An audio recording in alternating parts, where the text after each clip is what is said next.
Ito yung inilabas natin kahapon.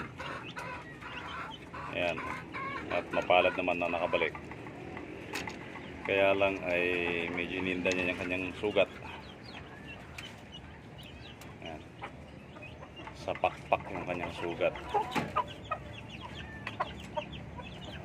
Ayan. Pero isa lang yung kanyang sugat, kaya lang medyo tumagos kasi. Ayan o. Kaya medyo iniinda pa niya.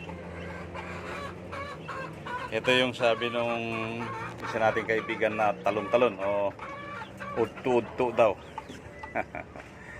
O, jumping ang tawag niya dito.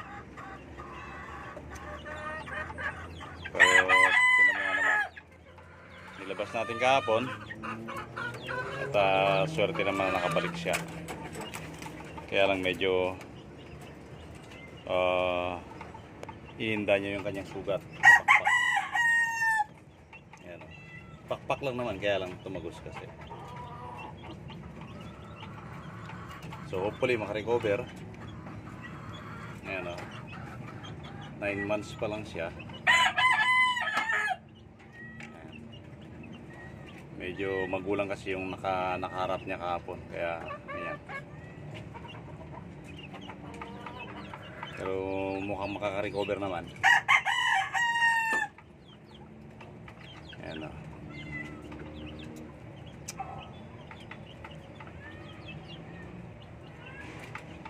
Susunod naman, ito yung ilalabas natin. Ito yung ating Henny, binabae. Kaya lang medyo nagpapatigas pa ng balahibo. Kaya lang medyo nanggigigil na. Pero hindi pa natin pwedeng ilabas. Medyo naglalandi nga lang, nanunuka. Nanggigigil na kasi. Pero hindi pa natin pwedeng ilabas.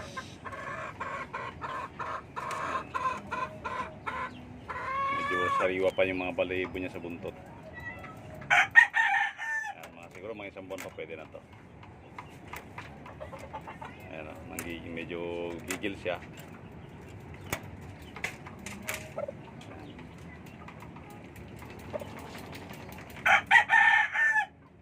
Ginawa natin kasi broadcast to, kaya medyo natambay. Pero susubukan natin next month.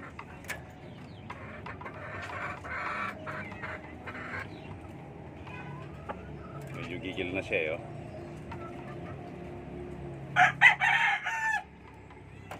So, pahinga ka muna. Diyan ka lang muna at nanunuka.